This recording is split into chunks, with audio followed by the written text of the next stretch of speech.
Dando continuidade à exposição bíblica da carta aos Romanos, quero convidá-los a abrir a palavra de Deus no livro de Romanos, capítulo 2. Nós leremos, irmãos, do verso 25 até o final.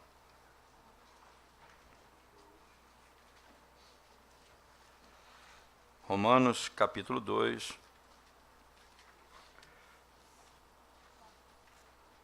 Nós leremos o finalzinho da sessão, que vai do verso 25 até o fim.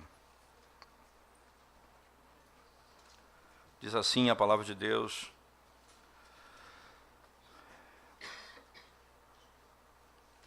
porque a circuncisão tem valor se praticares a lei.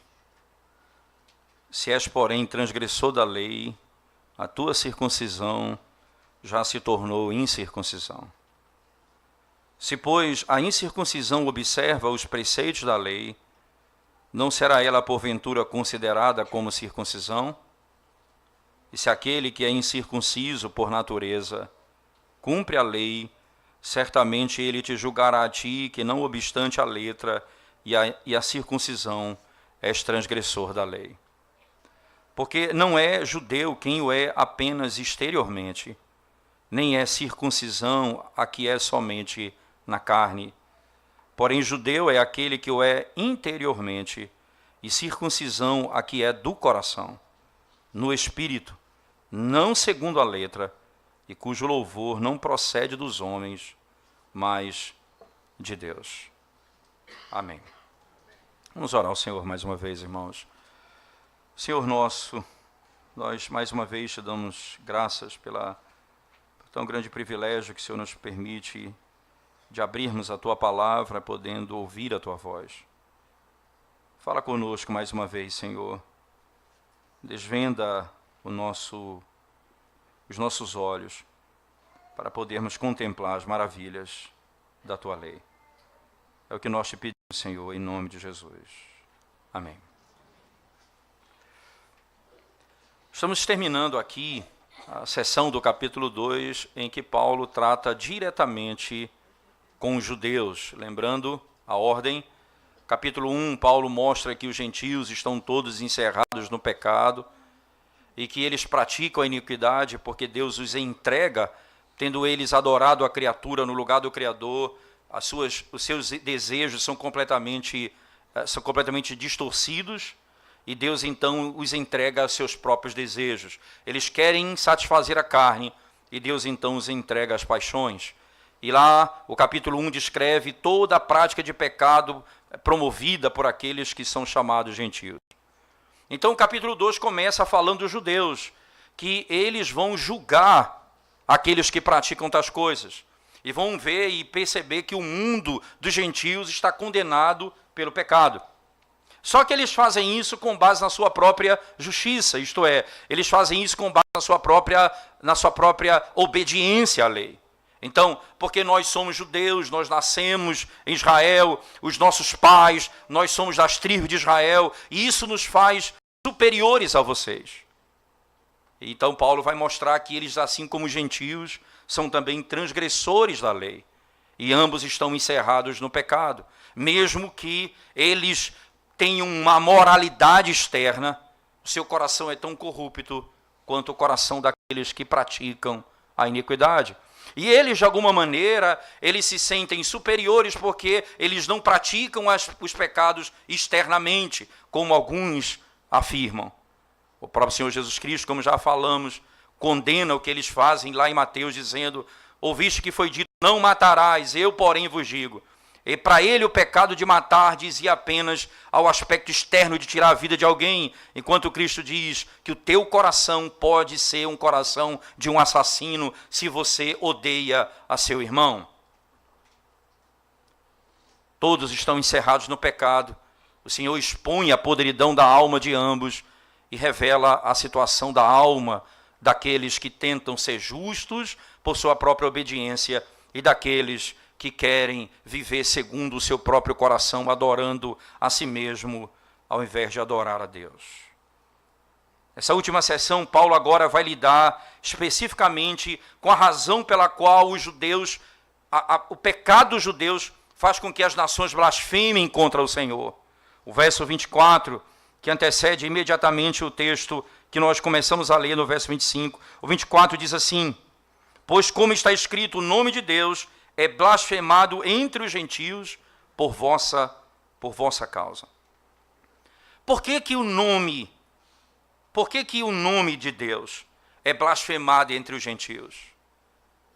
Por que o nome de Deus é blasfemado entre os gentios? O texto diz, é blasfemado por vossa causa.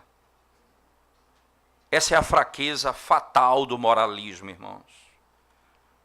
O moralismo não pode proteger, nem pode prevenir o coração de pecar. O moralismo não pode prevenir nem proteger o coração de pecar. A única coisa que o moralismo pode fazer é esconder o pecado. O moralismo, a única coisa que ele faz com o pecado não é simplesmente evitar que peque, mas é proteger o meu pecado, é esconder o meu pecado. Eu não mato, mas o meu coração odeia. Eu não adultero, mas a minha mente é um prostíbulo. A minha moralidade simplesmente esconde o meu pecado. A religiosidade, como posta aqui, irmãos, ela não tem poder de remover pecado.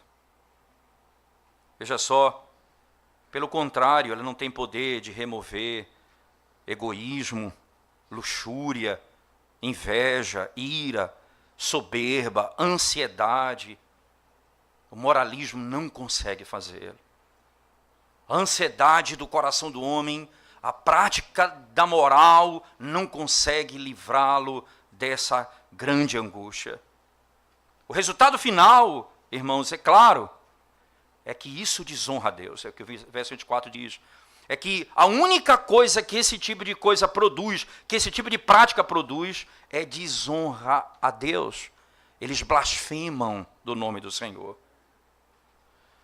Quando as pessoas moralistas e que não confiam em Cristo necessariamente, entenda moralismo aqui, os que descansam na sua própria obediência para a sua salvação e na sua prática religiosa para a sua salvação, quando essas pessoas vivem assim e elas se orgulham disso, elas dizem, nós somos daqueles que guardam a lei de Deus, enquanto eles quebram a lei de Deus. As únicas pessoas que não podem ver o que eles estão fazendo são eles mesmos. Eles escondem de si mesmo o seu próprio pecado. E aí o nome do Senhor é blasfemado entre os gentios por sua causa. Esse é o princípio claro que ele vai discorrer a partir do verso 25. A vida do legalista, irmãos, é sempre detestável para aqueles que estão fora da fé. É sempre detestável para aqueles que não conhecem a fé. E normalmente, o moralista é assim, ele acha que as pessoas odeiam ele porque ele é fiel a Deus. Ele sempre acredita que o povo abomina ele porque eles andam em retidão e têm uma vida moral impecável. O moralista, na realidade, ele vai ser soberbo. Eles vão dizer assim, nós somos boas pessoas. Serão extremamente sensíveis, porque a sua bondade é a sua justiça. Então você não pode diminuir a minha justiça. Se você falar que eu fiz alguma coisa de errado, eu parto para cima de você. Não me acuse de nada.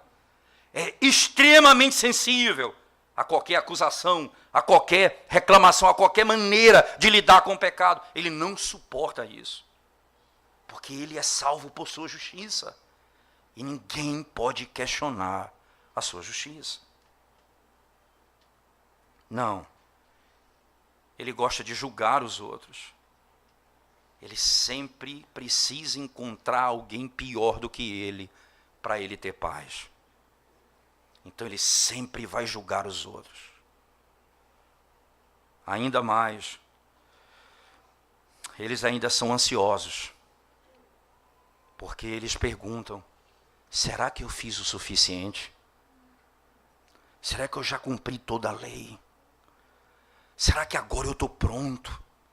E sempre falta alguma coisa. São soberbos. São sensíveis. Gostam de julgar os outros. E são ansiosos. Ninguém pode questionar a minha moral. Ninguém se iguala a mim. Pior do que isso, irmãos, eles fazem com que as pessoas blasfemem do nome de Deus. Eles representam a Deus, e esse Deus que eles representam levam os gentios a odiarem o nome do Senhor.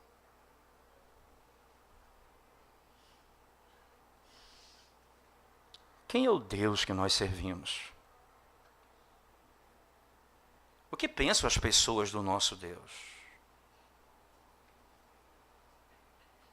Paulo, dessa maneira aqui, de modo muito claro, ele está argumentando com os judeus de modo muito claro, irmãos. Vocês foram chamados para ser a luz do mundo. Para aqueles que estão nas trevas, vocês foram chamados para ser a luz do mundo. Mas o mundo acha a sua religião não atrativa. Será que não tem alguma coisa errada nisso? Será que não tem alguma maneira, não é errado a nossa maneira de perceber as coisas? Somente o Evangelho de Cristo produz pessoas, igrejas, que elevam o nome do Senhor no mundo. Somente o Evangelho produz pessoas que vão tornar o nome de Deus exaltado no mundo. Porque não é a sua justiça que está em jogo, mas a justiça de Deus. Não é a minha moral que está em jogo, é a verdade de Deus. O que salva o homem é o Evangelho de Cristo, não a minha moralidade. Paulo está entrando numa seara complexa, ele está falando com os judeus e batendo de modo claro naquilo que se chama ortodoxia morta. Ora, irmãos, como isso é sério. E como pastor de uma igreja que ama a fé reformada, uma igreja que tem prazer em ler livros de teologia, irmãos que têm prazer em conhecer doutrina, como nós somos tentados a viver uma ortodoxia morta, quando confiamos em nós mesmos, quando a nossa justiça é que está disposta diante dos homens, quando a nossa moralidade é o que se prega, não Cristo. Cuidado com o seu coração, irmão. Cuidado com o seu coração. Porque podemos aprender tantas coisas e morrermos nos nossos pecados.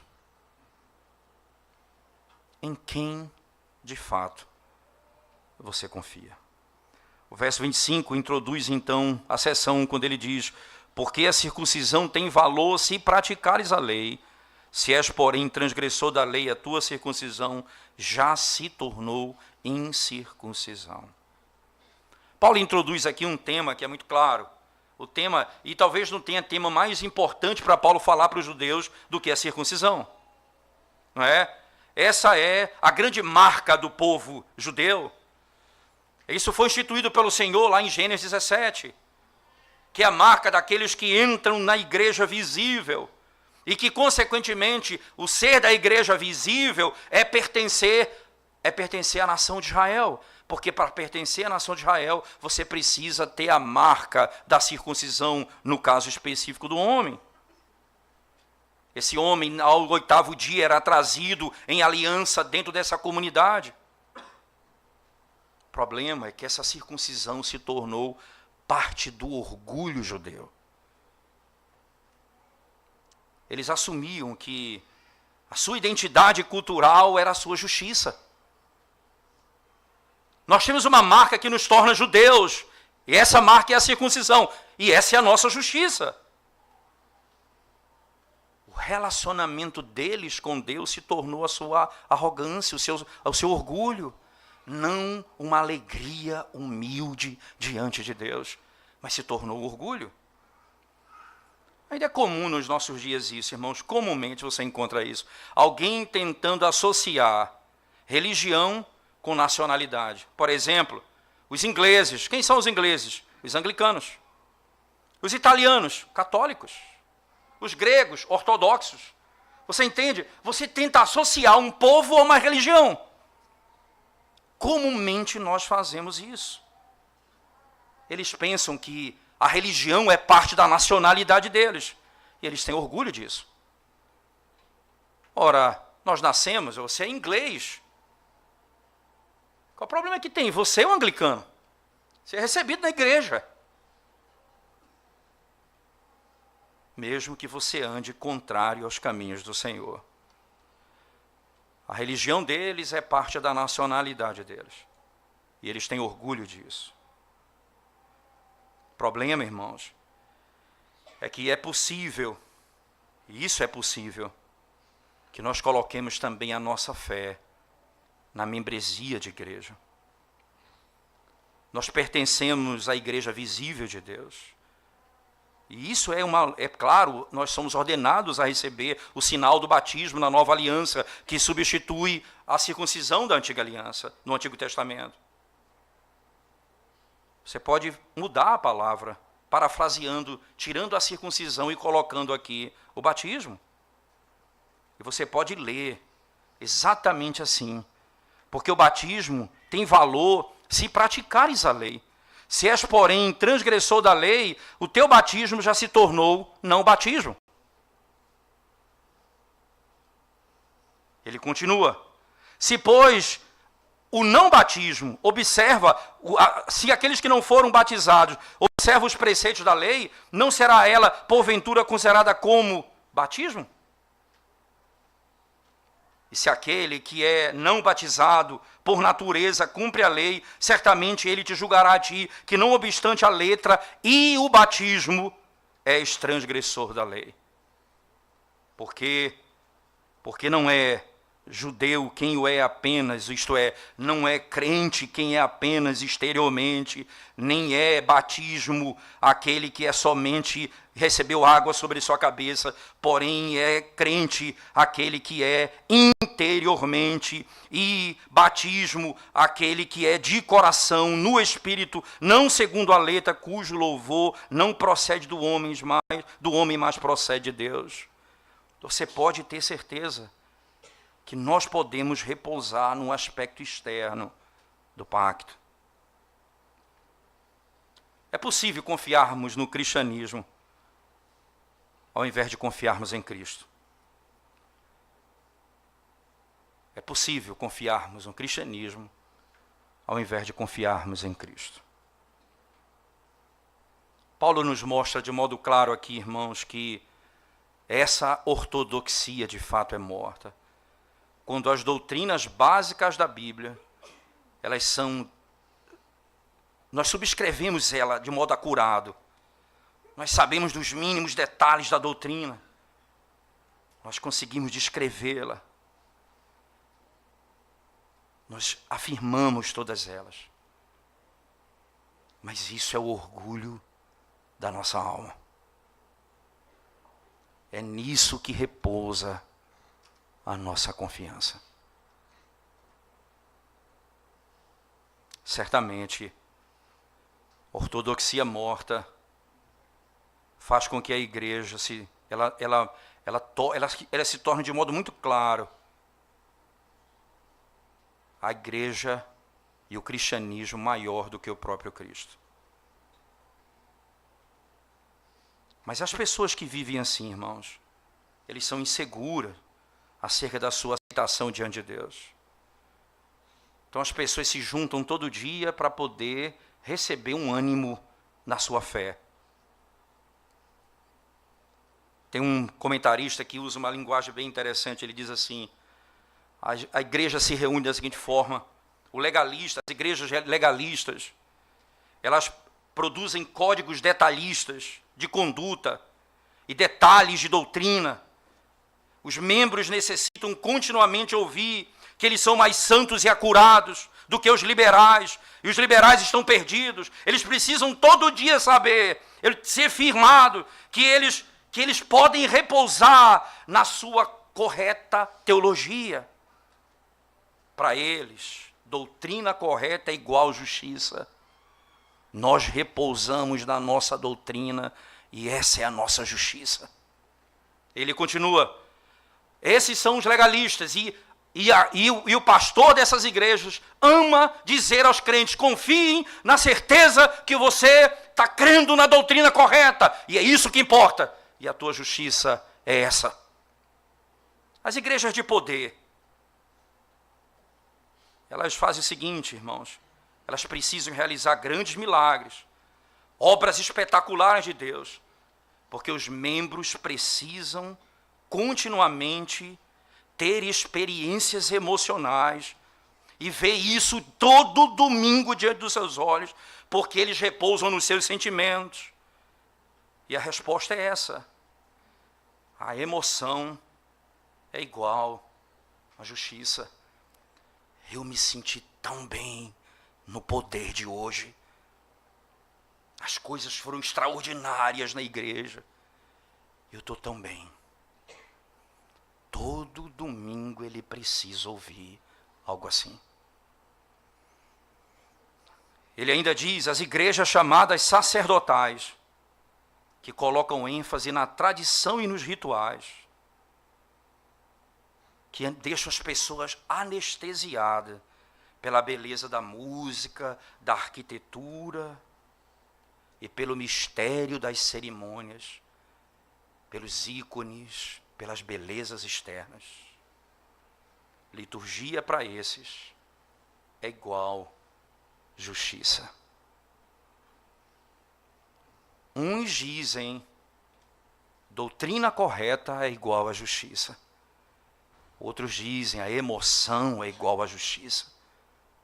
Outros dizem liturgia é igual à justiça. Não tenha dúvida, irmãos. Você ser acurado teologicamente, você ter uma consciência moral, você orar em fé, você ser afetado pelo Evangelho poderosamente, você adorar a Deus com a beleza de uma liturgia bíblica, tudo isso é tão importante.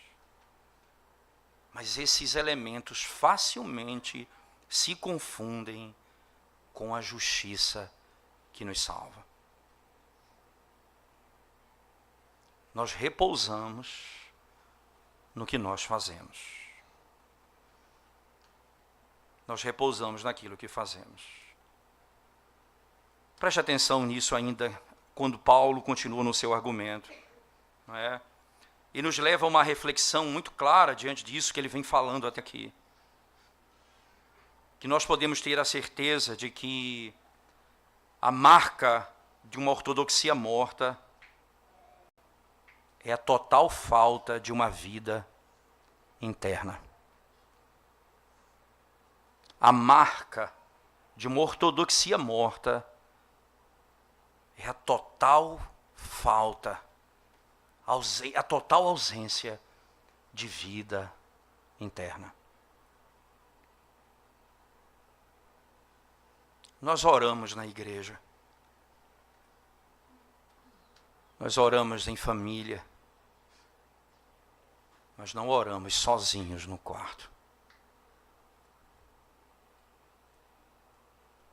Nós lemos a Bíblia na igreja. mas não lemos a Bíblia em casa.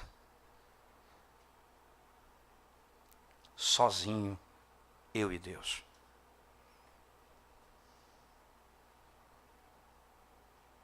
Eu busco a aprovação externa dos outros, mas não me importo com o que Deus pensa de mim.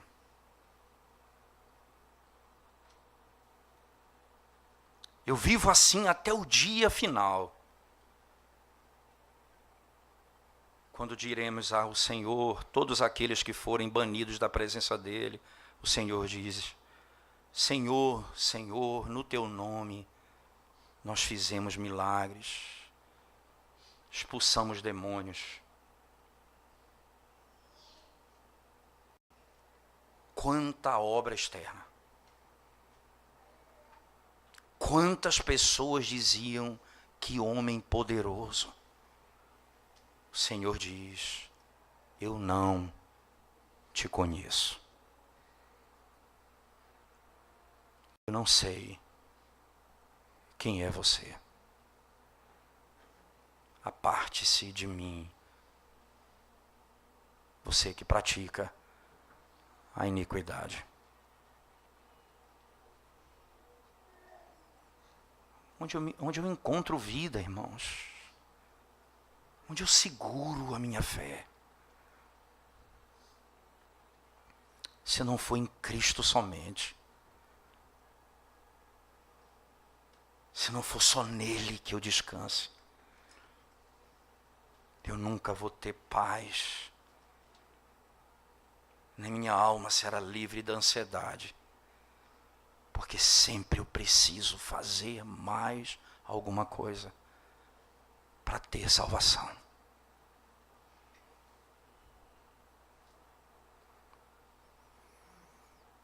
Ainda na sequência do texto, a circuncisão, ela tem algo para nos ensinar com muita clareza no texto. Porque a circuncisão é algo externo. E ele está dizendo, aquele que não é circuncidado de coração, no interior, de nada vale a circuncisão externa. Nada, irmãos, nada. O moralista, ele pode ter sentimento. Quando eles estão na liturgia, eles chegam até a chorar. Mas eles não têm certeza que Deus os ama. Ele até no culto se sente bem, mas ele não sabe se Deus o ama.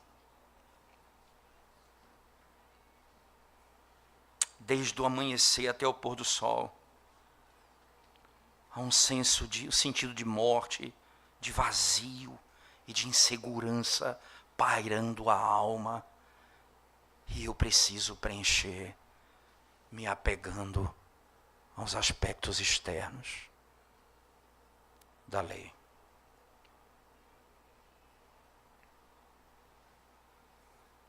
Não queira descobrir no último dia que você era apenas um moralista, um ortodoxo na teologia e na adoração, mas era espiritualmente morto.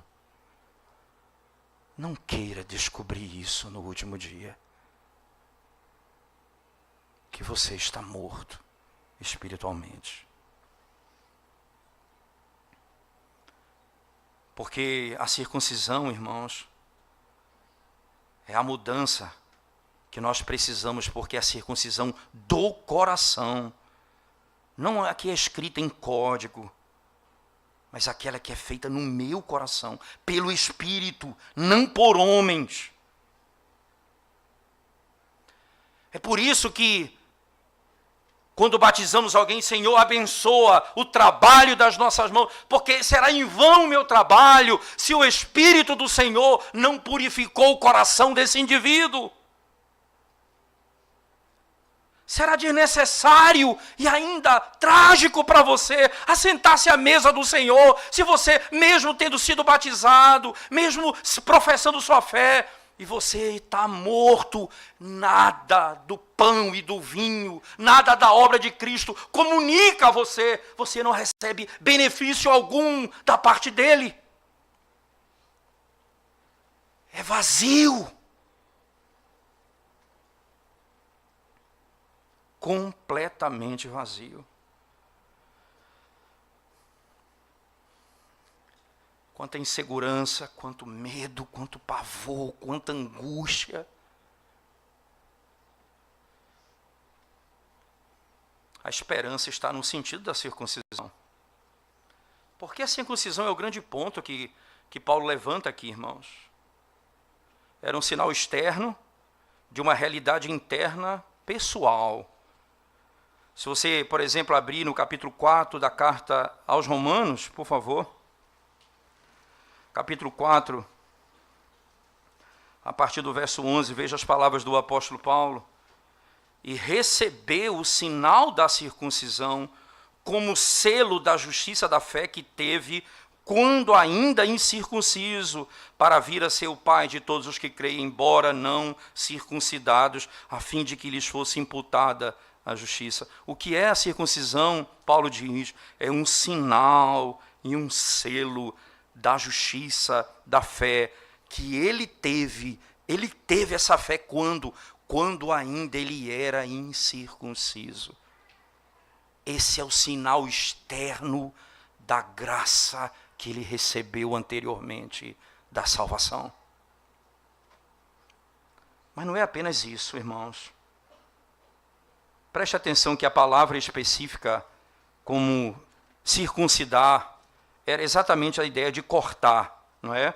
Abra sua Bíblia comigo, no livro de Gênesis, no capítulo 17. Por favor, veja as palavras usadas por Moisés aqui no texto. Gênesis capítulo 17. Especificamente, nós vamos ler o verso 9 em diante. Gênesis 17, verso 9 em diante, diz assim o texto. Disse mais Deus a Abraão, guardarás a minha aliança, tu e a tua descendência no decurso das suas gerações. Esta é a minha aliança, que guardareis entre mim e vós e a tua descendência. Todo macho entre vós será circuncidado. Circuncidareis a carne do vosso prepúcio, será isso por sinal da aliança entre mim e vós. O que tem 8 dias será circuncidado entre vós, todo macho nas vossas gerações, tanto escravo nascido em casa, como comprado a qualquer estrangeiro que não for da tua estirpe. Com efeito, será circuncidado o nascido em tua casa, e o comprado por teu dinheiro. A minha aliança estará na vossa carne, e será aliança perpétua. O incircunciso, que não for circuncidado na carne do prepúcio, essa vida será eliminada do seu povo, quebrou a minha aliança. O incircunciso que não for circuncidado quebrou a minha aliança, esse será eliminado do meio do meu povo. Há um aspecto em que a circuncisão é um sinal externo, é um selo da justiça, da fé, que aconteceu anteriormente, e é um sinal externo, é como o batismo. A água do batismo vem sobre aqueles que um dia creram no Senhor, então recebem um sinal externo da bênção interna, da graça interna que veio sobre eles anteriormente. Mas além disso, a circuncisão aponta também para o caráter claro de que aquele que quebra o pacto será cortado. Interessante porque a palavra hebraica para cortar o prepúcio é a mesma usada para eliminar. Isto é, ele será eliminado. Aquele que não for circuncidado será cortado. Será eliminado do meio do seu povo. E havia um sinal muito claro no pacto. Por exemplo, quando Deus fez um pacto com Abraão, ele mandou que Abraão abrisse o animal ao meio, um pacto de vida e de morte. E apenas Deus passa no meio daquele animal e não Abraão. Entretanto, você sabe que ali havia um princípio. Aquele que quebrar a lei será punido como o animal foi punido. Da mesma sorte, a circuncisão. Se você não for cortado no prepúcio, você será cortado do meio do povo. Se você não guardar o meu pacto, você vai ser eliminado do meio do povo. Há um aspecto no pacto, há um aspecto na circuncisão, que aponta não apenas para o caráter de que esse Esse sinal aponta para a realidade interna que aconteceu, mas também para a realidade que aquele que não fizer isso será cortado do meio do povo, receberá a justa punição da parte do Senhor. Assim Deus, irmãos, estava dizendo a Abraão: se você deseja um relacionamento comigo, você precisa ser circuncidado. Você e a sua casa.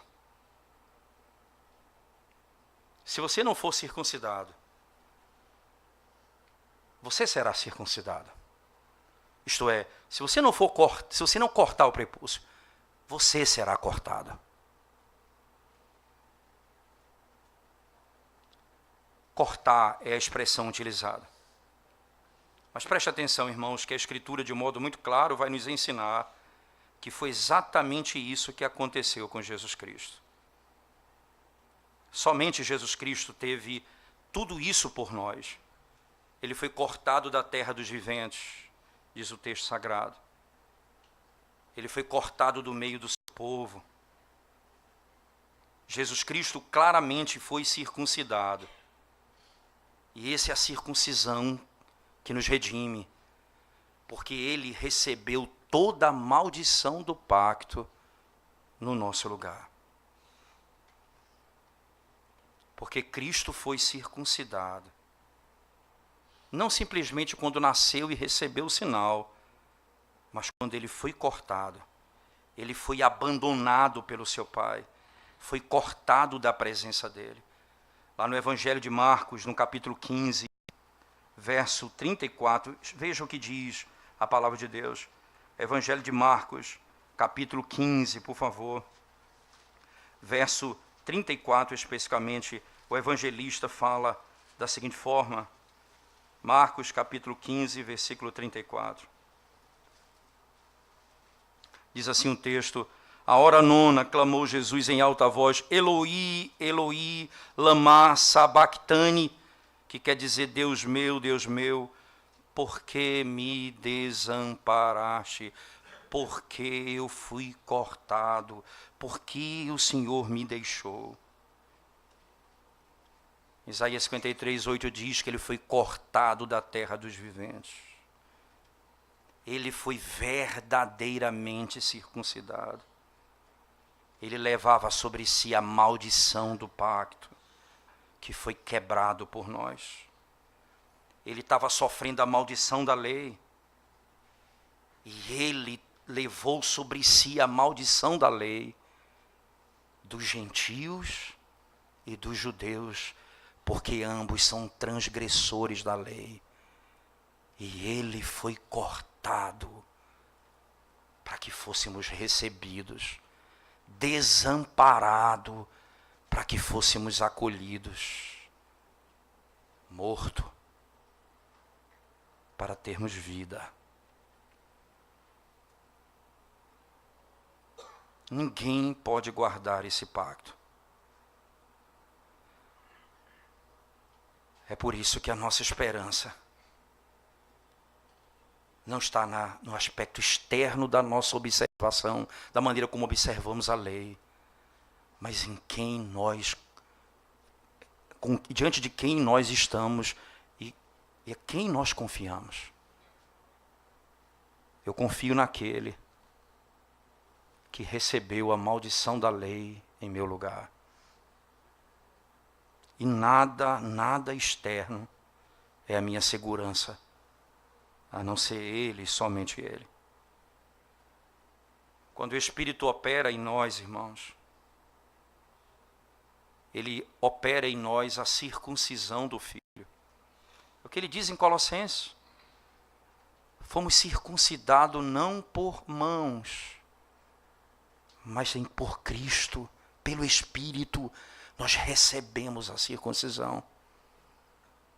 Quando o Espírito de Deus opera no homem, ele traz a circuncisão do Filho. Nem a nossa performance religiosa, nem a nossa falta de performance, nem a nossa obediência perfeita, nem a nossa fraqueza, nada disso pode nos condenar. porque a nossa esperança está plenamente nele, naquele que foi circuncidado, foi cortado em meu lugar, para que eu não fosse cortado, porque todo aquele que quebra a lei é cortado do meio do povo. Ele foi cortado para que eu nunca fosse cortado. E me dá a graça de receber um sinal externo de que essa obra ocorreu dentro do meu coração, pela aplicação da obra do Espírito em mim. Através da aplicação do Espírito da obra, pelo Espírito da obra do Filho em nós, o Pai nos vê como objeto de louvor, não de condenação. Porque, e somente porque, quando o Espírito aplica a obra de Cristo em nós, o Pai nos vê como objeto de louvor, não de condenação. Você não precisa louvar a você mesmo, ou mesmo viver para louvar os outros. O nosso Pai dos céus nos vê tão belos por meio do seu Filho. Eu não preciso louvar a mim mesmo, e nem preciso louvar os outros, porque Deus em Cristo não me condena, me redime. E nós somos motivos de louvor, não de condenação.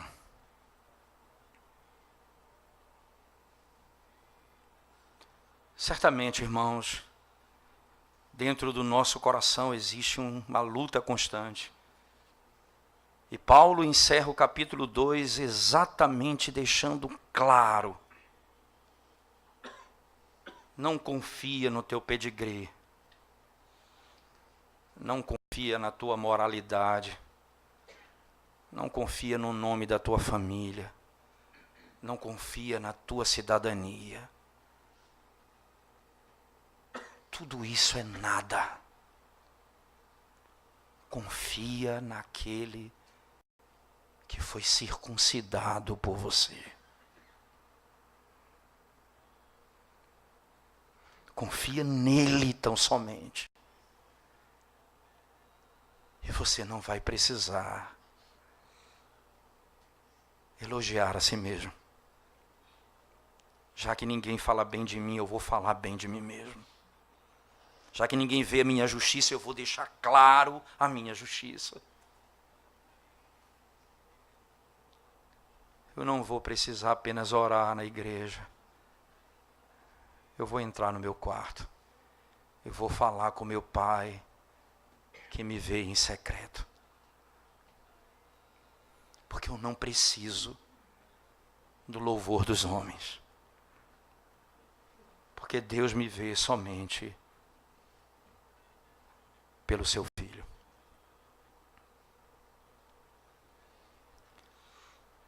Qual é exatamente a tua confiança? Onde você repousa a confiança? Onde você repousa a sua fé?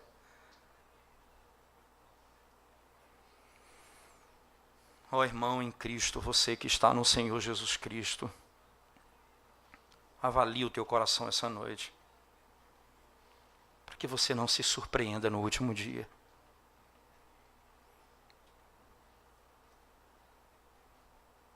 Presta atenção no teu coração. Não deixa nada para você mesmo. Entrega tudo a Deus. Confia nele, tão somente nele.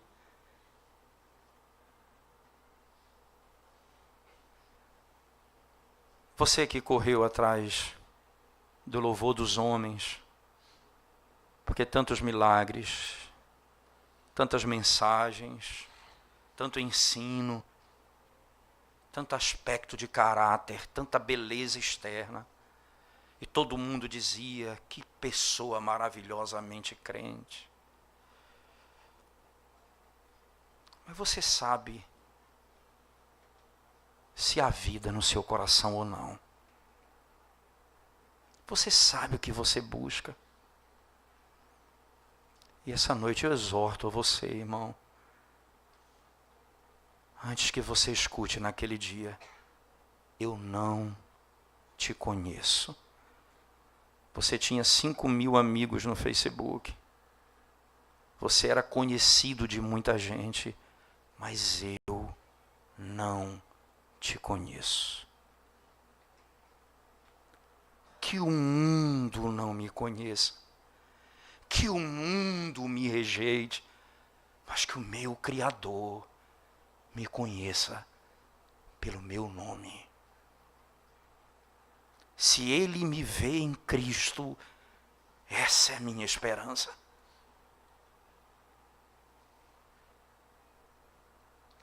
O que você busca exatamente, irmão? E o desejo do meu coração honesto, vasculhando a minha própria vida e rogando a Deus que você faça isso com a sua vida. Que não nos importa encher a igreja de membros. Nós queremos encher o céu. Não nos importa a glória de dizer a igreja que cresce, sabendo que há vaidade no nosso coração. É saber que aqueles que servem ao Senhor amam somente a Ele acima de tudo.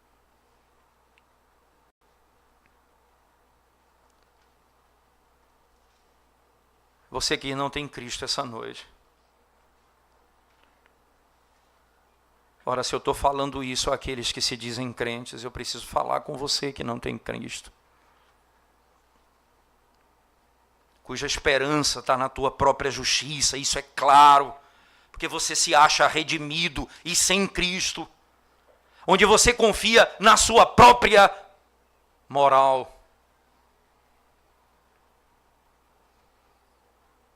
Hoje é dia de arrependimento.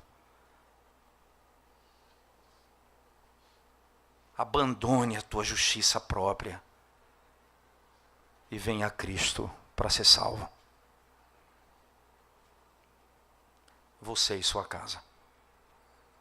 Arrependa-se de rejeitar a Cristo e receba a Cristo nessa noite, para que você seja salvo verdadeiramente. Vamos curvar nossa cabeça e orar ao Senhor mais uma vez, irmãos.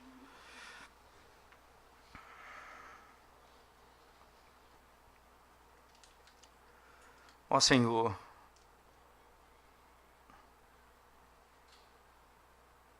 como nós podemos usar nossa própria vida para poder recomendar ao Senhor? Certamente não é fazendo com que as pessoas vejam simplesmente que a nossa moralidade é a nossa justiça, mas que amamos a lei do Senhor por causa da graça que nos foi concedida em Cristo.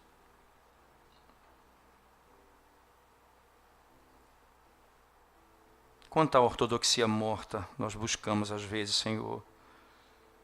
Morta porque buscamos as coisas certas, mas o fundamento da nossa salvação é a nossa própria ortodoxia e não Cristo Jesus. Ó Cristo, Senhor amado, a circuncisão que o Senhor sofreu em nosso lugar, isso nos leva a exaltar o Teu nome tão somente.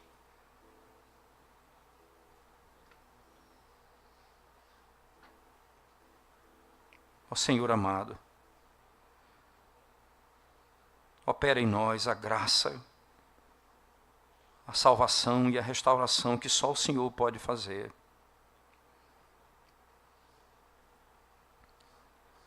Pelo amor do Teu nome, apieda-te de nós essa noite. E quando nós vamos participar da mesa do Senhor,